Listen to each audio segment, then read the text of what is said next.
So contemplating the beginning of mankind leads us to thoughts on the origin of life itself. For this, we call on Professor Jack Szostak, Nobel laureate of Physiology or Medicine and professor in the Department of Chemistry, University of Chicago. Professor Szostak will speak to us on new perspectives on how the molecules of life were synthesized on early Earth, eventually giving rise to the varieties of life we see around us today. To achieve such innovative and pioneering research requires the willingness to venture beyond recognized boundaries of unknown territory, often outside established convention, which may challenge what might have been previously accepted as familiar terrain. Professor Szostak will describe how overcoming conceptual barriers has led to new thinking on life's origin. We'll now hear from Professor Szostak on the origins of life, not as hard as it looks. Welcome.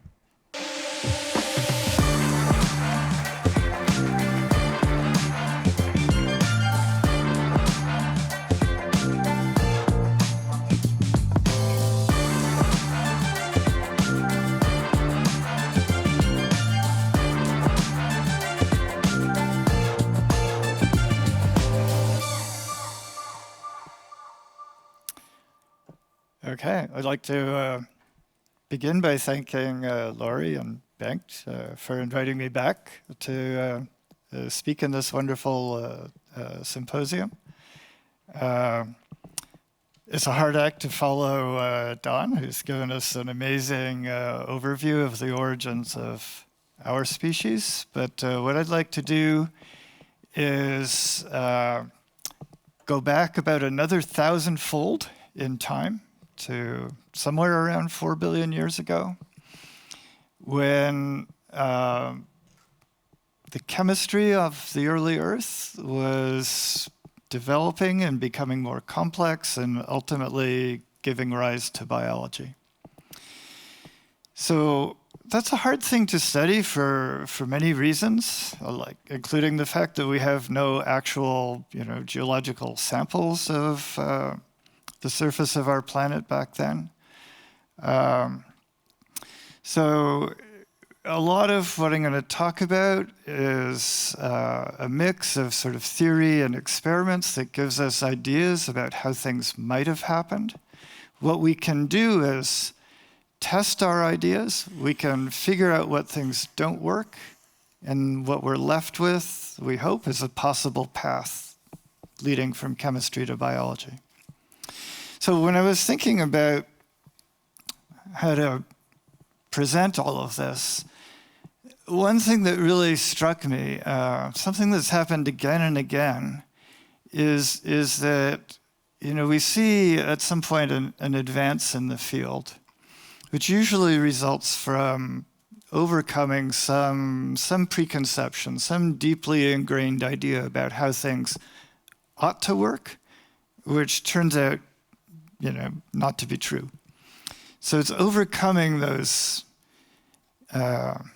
deeply ingrained prejudices, which is really essential for the progress of science. And what I'd like to do is give you a series of advances from my field, which is the chemistry of the origins of life. This whole field is actually closely related, surprisingly, to a big part of astronomy, which is the discovery of other solar systems, exoplanets.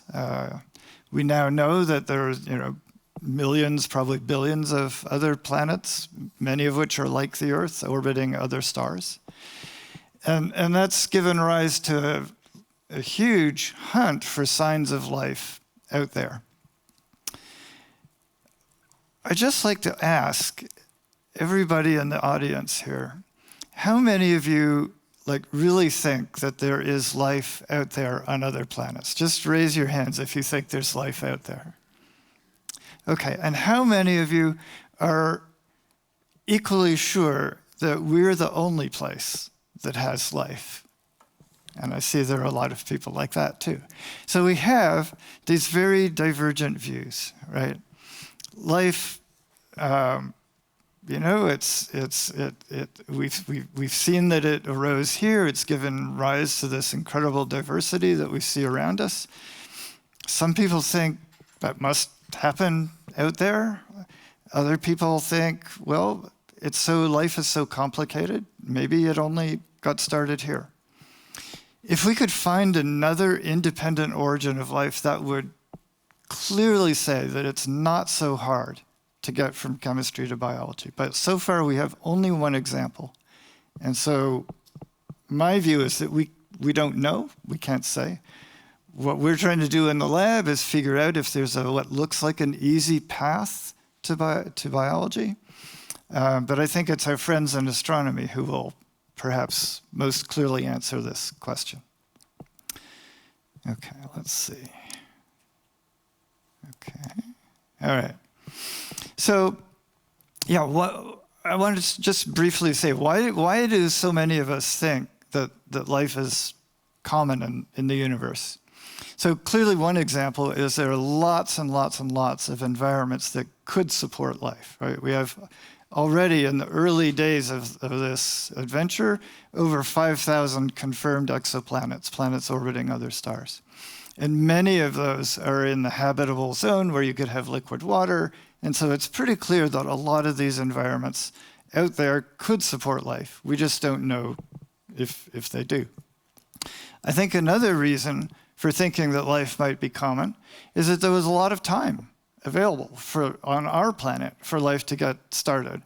So in between the time when the Earth had cooled down after the moon-forming impact to the first clear signs of biology, there's a time span of at least several hundred million years, maybe as much as 700 million years. And so there was a lot of time for life to get started, and no matter how hard it is, maybe in the end it was inevitable.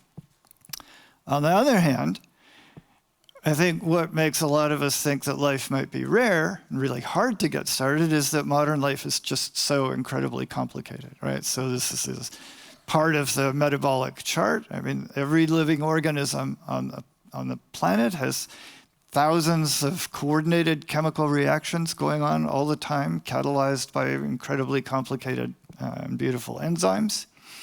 But even the informational organization of life is complicated, right? So from the central dogma of going from information coded in DNA, archived in DNA, transcribed into RNA, used to code for proteins, which carry out all the reactions of cells. Every part of that system depends on every other part, right? It's incredibly self-referential. You can't replicate DNA without help from RNA as primers, protein enzymes that are polymerases and other parts of the machinery and so on. Same thing for RNA. It's coded generally by DNA, but to replicate it or to transcribe it requires proteins and metabolites. So how could such a self-referential system ever evolve? There are a lot of crazy theories to account for this, but things didn't get, progress wasn't really possible until some very smart people like Francis Crick, Leslie Orgel, Carl Woese realized in the 60s that it was RNA, that molecule in the middle, that potentially held the answer. When the first structures of tRNA came out with its complicated three-dimensional folded shape, these people realized that maybe RNA could also act like an enzyme, in which case you have one biopolymer that can both carry hereditary information and carry out chemical reactions.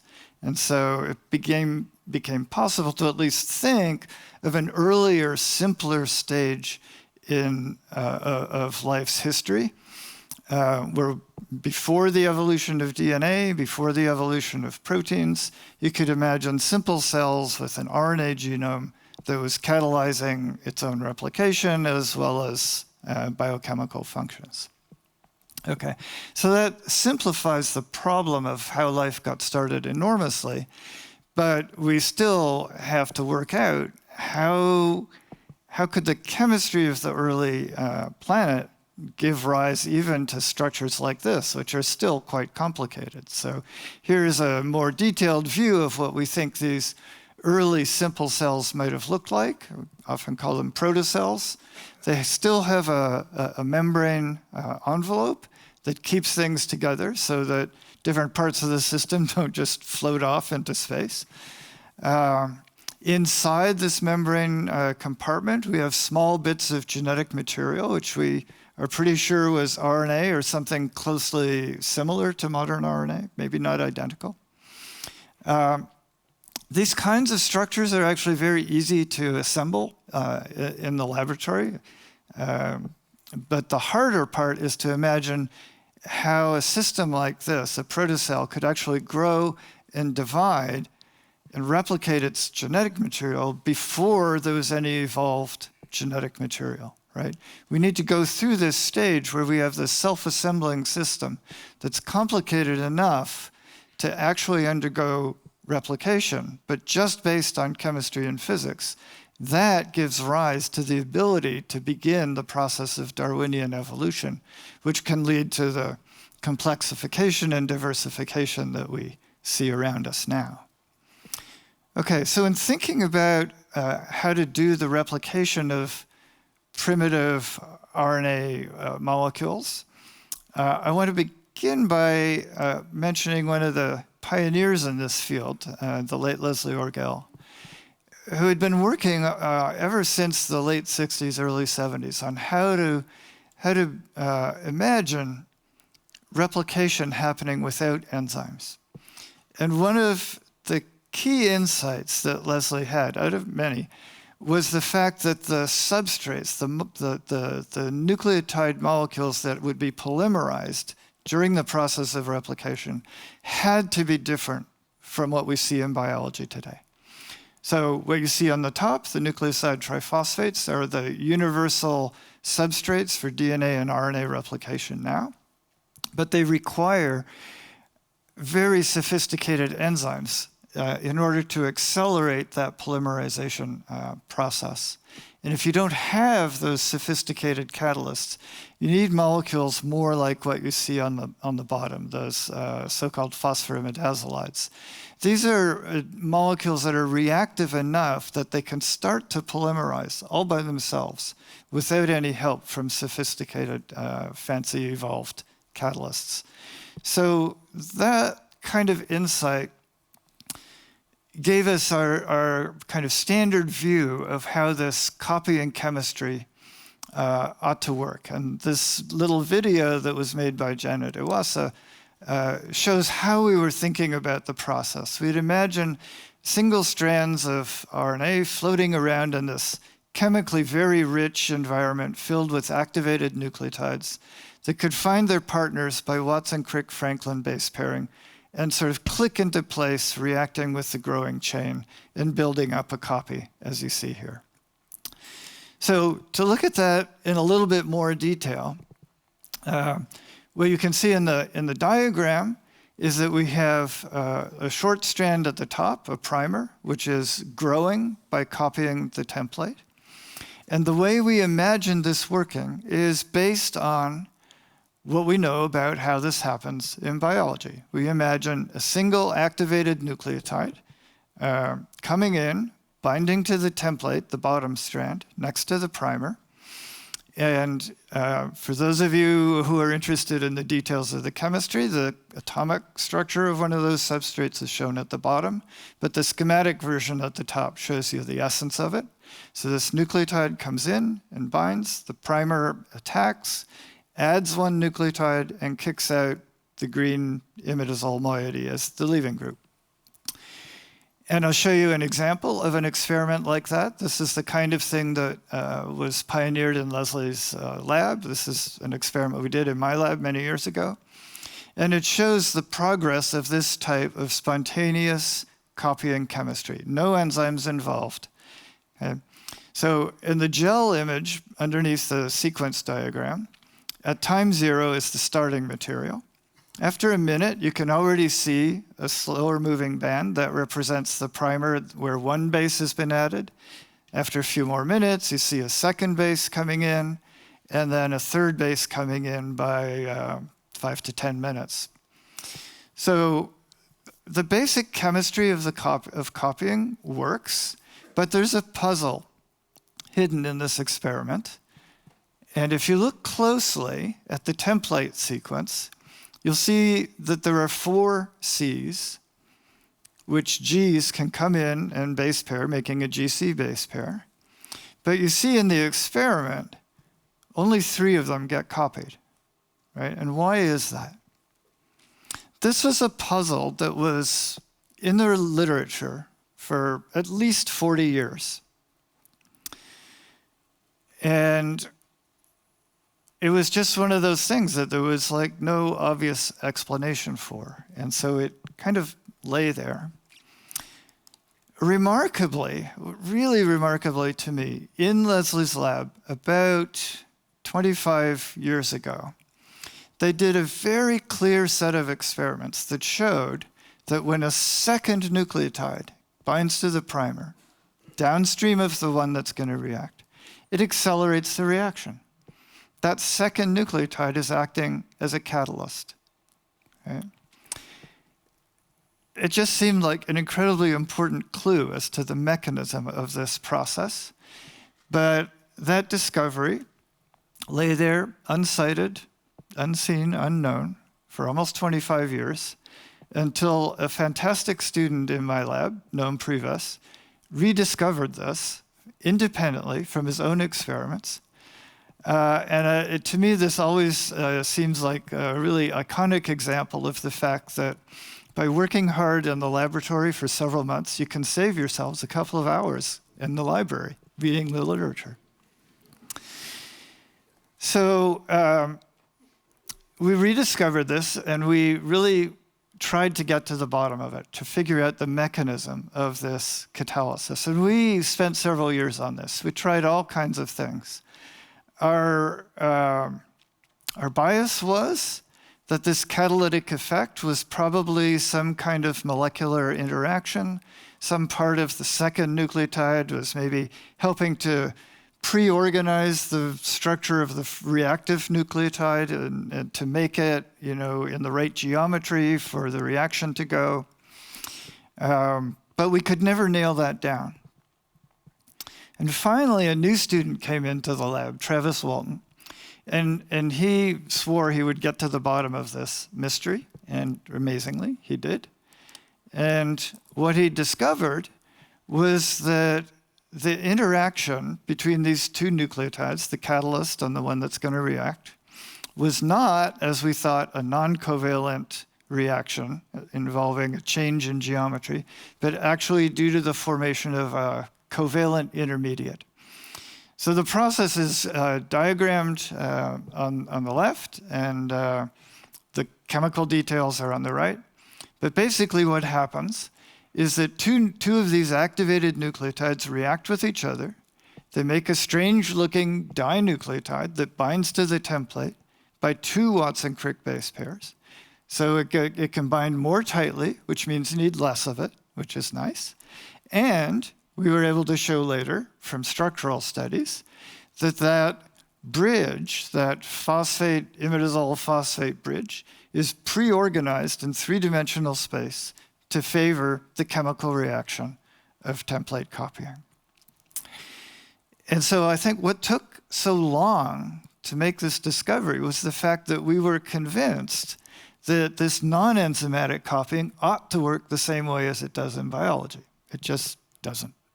Okay, so once we learned about that, once we got over that barrier, we were able to take advantage of our understanding of the chemistry and really learn how to copy RNA templates in a much more efficient and general way. And that work is still ongoing, but this was the key advance. It came from overcoming that preconception. Okay. Now, I haven't said anything so far about where do these nucleotides come from. I mean, these are pretty complicated molecules. Why would they be lying around on the surface of the early Earth? And in fact, 30 years ago, actually, Jerry Joyce and Leslie Orgel summarized the general feeling that the way molecular biologists were studying the problem was unrealistic, to put it mildly. Right? They called it the molecular biologist's dream of some warm little prebiotic pool filled with pure, concentrated, activated ribonucleotides. How could that possibly be? So, in fact, the chemistry of nucleotide synthesis at that time was not very well developed. And a lot of people actually came to the conclusion that maybe it was actually chemically impossible to get to RNA in one step. And maybe there was some earlier, more primitive version, some simpler genetic material that would have been easier to make and easier to copy, that then later on evolved into RNA and DNA. In the intervening, that led to a huge blossoming of studies of different kinds of nucleotides. A lot of the work done by one of the great chemists of the preceding century, Albert Eschenmoser.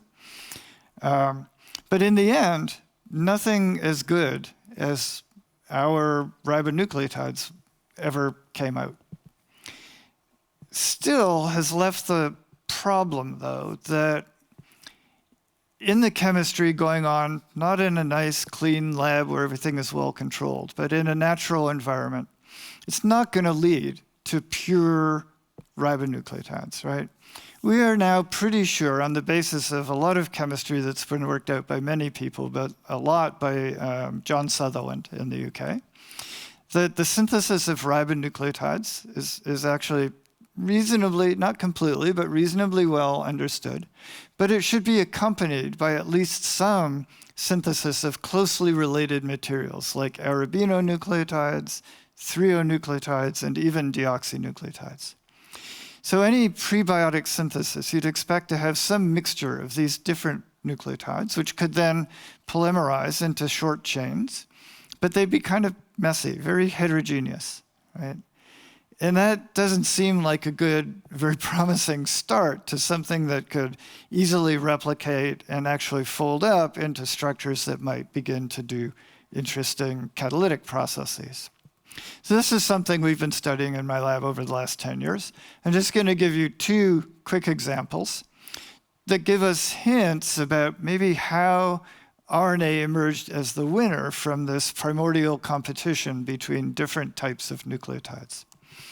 So what we can do in the lab now, and this is work, a lot of this work was done by Chris Kim, Li-Jun Zhao, and others in the lab.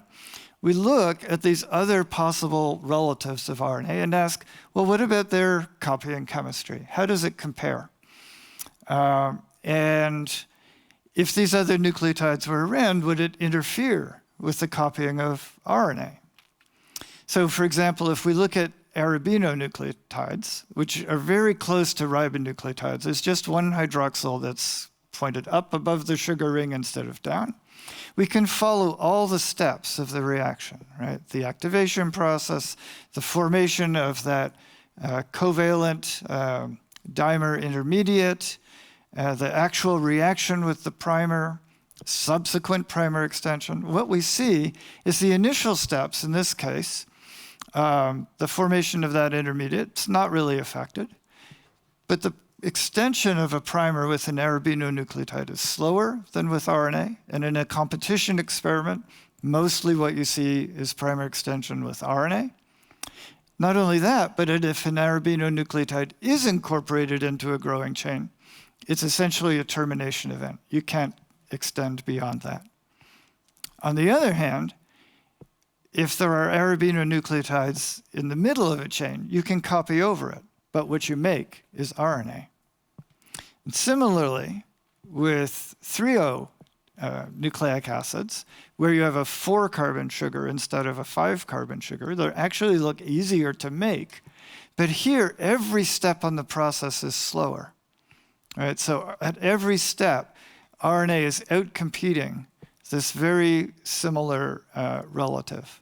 And yet again, if you have these threonucleotides in a template strand, you can copy over it, but you're more likely to make RNA. And so this has given rise to the model that you see here. We imagine somehow a primordial environment on the surface of the early Earth where these different kinds of nucleotides have accumulated, probably mostly ribonucleotides, which make RNA, but mixed in all of these competing species. They assemble into these very heterogeneous mixed strands. But every now and then, they can base pair with each other, and little bits of primer extension happen. And when that happens, what gets made preferentially is RNA. So the idea is you keep doing this, you go through cycles, what you're going to end up with is this messy early mixture is going to get transformed into strands of almost pure homogeneous RNA, just like what we see now. Okay. All right, so we can see at least bits and pictures of the pieces of how to, from the Sutherland work, how to make nucleotides, from these experiments, how they assemble into primitive strands that are RNA. We know how to copy them. What's the next step? How can you actually get replication to work? So I need to explain why this has been such a difficult problem. In fact, it's one of those problems that was so hard, we didn't even want to think about it for many, many years, because there was like just no obvious way around it. So to explain, if you have a strand of RNA and we want to copy it, if you have enzymes, if you have all the evolved machinery of biology, it's no problem. You can start at the beginning, quickly extend, make your copy, and stop at the end. But if you don't have that evolved machinery, there are all kinds of problems. The only way to start at the beginning is with a specific primer that will bind to the template strand at the beginning. But there's no way to supply a specific primer sequence, in a prebiotic situation where you don't have catalysts or any way to make it. Even if you can copy an RNA strand, if it's above a certain length, it gets very hard to get the strands apart, even at high temperatures. It's very difficult. And furthermore, as soon as the temperature goes back down to a point where base pairing can happen and copying chemistry can happen, these complementary strands come back together thousands of times faster than the chemistry that is required to copy a template strand. So it just looks impossible when you view it this way. There are other problems as well. I already showed you an example of what we used to call the last base addition problem. Now we understand why it's so hard to add that last base, because the two nucleotide real substrate can only bind very weakly by one nucleotide. So that reaction's incredibly slow. And there are other problems. If you start in the middle, then you lose the information from the beginning, and that's going to happen on both strands. So replication looked very difficult. So we've all been through a difficult time with the COVID pandemic. For those of us who do laboratory work, it was a tough period because the labs were all shut down. We couldn't go in. We couldn't do our experiments. We had to just stay home. All we could do is stay home and think, which turned out to be a good thing in this case. We could still talk to each other, by Zoom. And so in the middle of the pandemic, through conversations with people in my lab, we came up with a theory, a model for how to do replication in a way that we think actually solves all of the problems that I just showed you. So we call this model the virtual circular genome model. The reason for that is we imagine the genome of a primordial cell being circular. That's illustrated by the green circle in the center. But there are no circular molecules. All we need to have are small pieces, short oligos, that map to a circular sequence, right, in lots of overlapping combinations from both strands. Okay, so why is that so great, you might be wondering? Well, The idea is that since you have little bits and pieces of this circular sequence from both strands, they can come together. Wherever they overlap, have complementary sequences, you have the possibility of extending those primers by the kind of primer extension chemistry that I showed you earlier.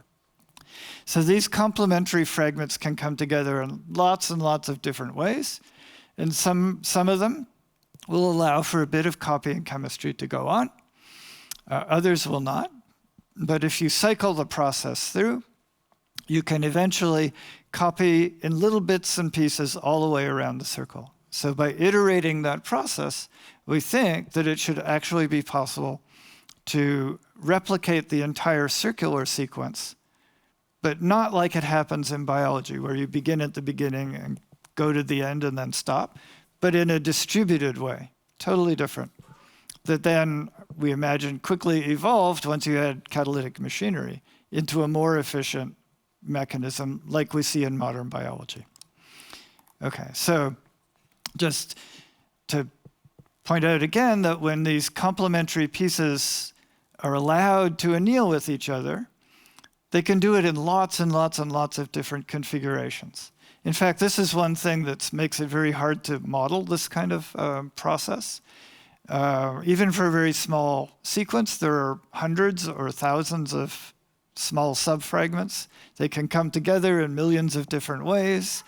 And so figuring out all of the necessary interactions is a little bit complicated, but we're working on that and collaborating with some very clever people, in particular Arvind Murugan in the physics department at UChicago is helping us try to understand this complicated system.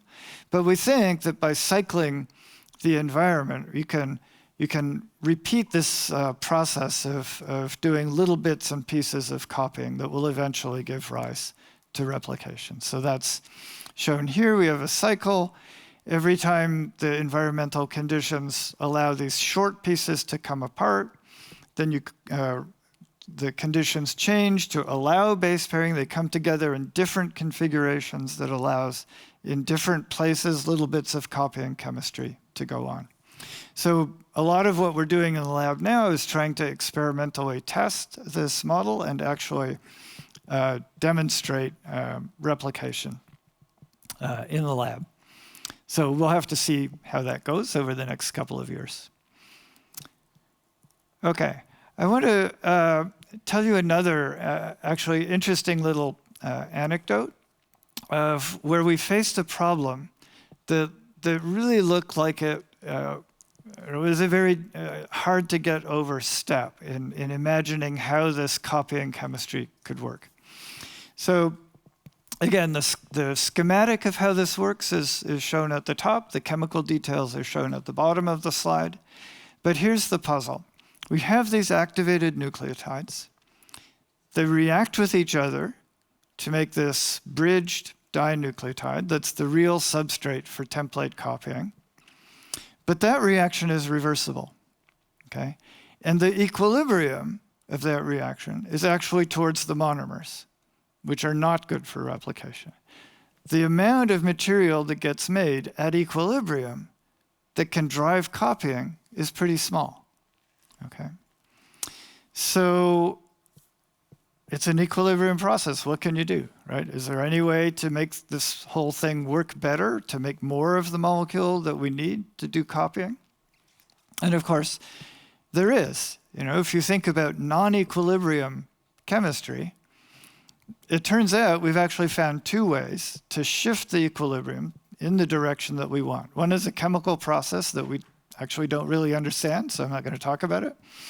The other is, well, you see the products, there are two products, right? There's the bridged material that we want, and then there's that leaving group, that little green bit, the imidazole.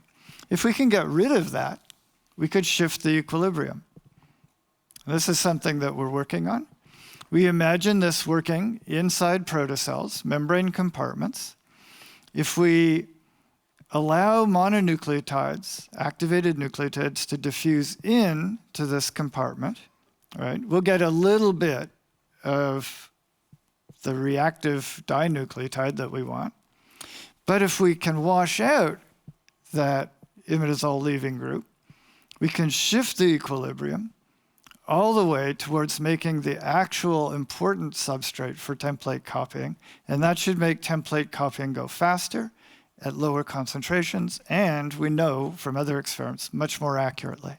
So this is something we have hints that this can work. We're trying to work out a way to actually demonstrate this, which hopefully will lead to an understanding of how this could actually happen in a natural scenario. Okay, so these are the kinds of little bits of stepwise pieces, how we have to overcome one puzzle at a time to try to build up an overall picture of how to go from simple chemistry to the ability to copy and actually amplify genetic materials. Okay, so what kinds of environments on the early Earth could support chemistry like this? We need to be on the surface because a lot of the steps in nucleotide synthesis are photochemical. We need energy from the sun, from ultraviolet radiation, to drive a lot of these processes. We want an environment that we're pretty sure is not steady, but is dynamic and cycling and fluctuating all the time to drive the cycle of protocell growth and division. And so environments like that we can actually see and visit on the Earth today. Volcanically active areas like this is a picture of Yellowstone Lake in the western United States. There are many. Other regions that we think have similar kinds of surface chemistry would be in areas after a large impact on the early Earth. These environments are nice because they allow us to think about how to both make and assemble the feedstocks, the starting materials, of which, ironically, we now think that cyanide is the key ingredient for building life. Right? Cyanide is made in the atmosphere. It can come to the surface in rain, but is a very dilute solution. Right? And if you have cyanide in water at low concentration, like when it goes into the ocean, it's just going to hydrolyze by reacting with water. In order to use cyanide to build up the building blocks of life, it has to be concentrated, which has to happen on the surface. And there's a fantastic way that could happen. And this comes from insights from John Sutherland, my colleague Dimitar Sasolov, and John Grotzinger. The idea is that in a volcanic or impact crater area, you have hydrothermal circulation of water through the rocks, which brings up ions, including iron, into ponds or lakes on the surface. And iron reacts strongly and instantaneously with cyanide to make very stable complexes called ferrocyanide. And as these lakes periodically evaporate, you could build up a reservoir of cyanide held in this stable ferrocyanide intermediate.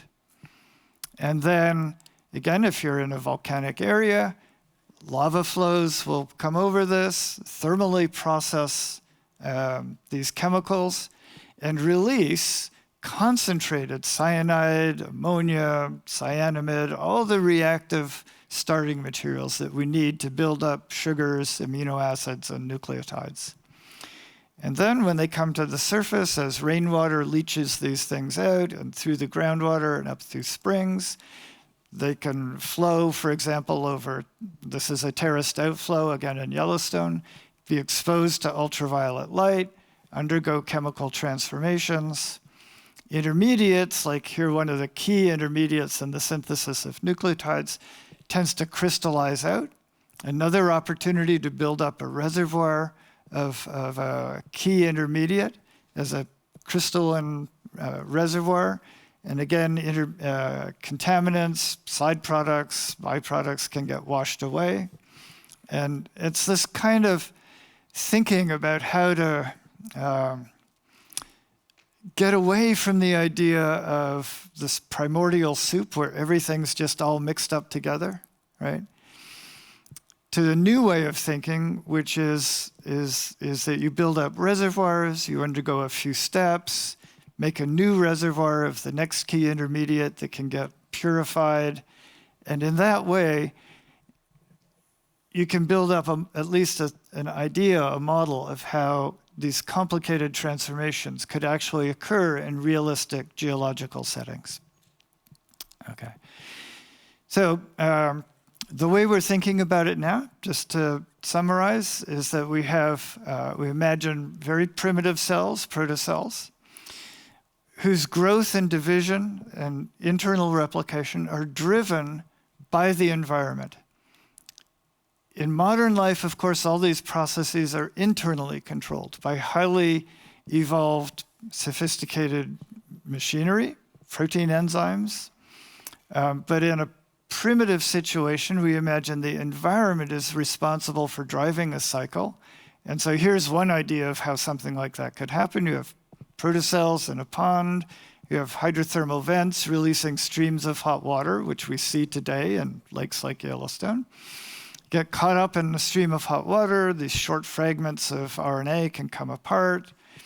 The protocell gets swept out into cold lake water, things come together again, little bits of copying chemistry. You iterate that cycle, you can do replication, and that sets the stage for the beginnings of Darwinian evolution, which would allow for the emergence of the first RNA enzymes, which can drive better replication, allow you to have a longer genome that can encode more functions, and so on and so forth, to a more and more complicated and more well-adapted primitive cells. And eventually, over some unknown period of time, we see the evolution of metabolism, of energy transducing machinery, complicated membrane structures, the origins of protein synthesis, and so on, which sets again the stage for the evolution to the last universal common ancestor of life, which was already as complex as a modern bacterium, and then on to us.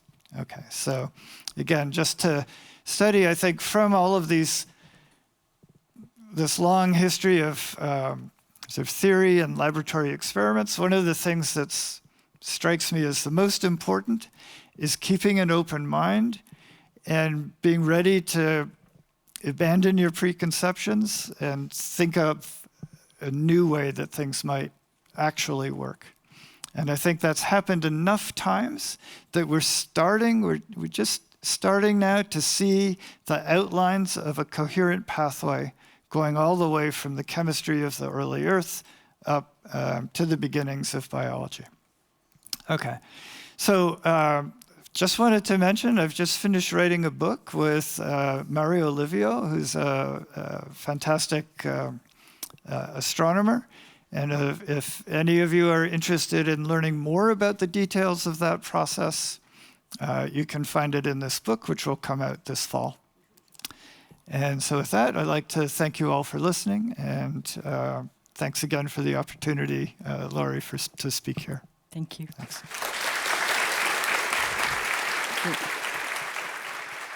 Fantastic.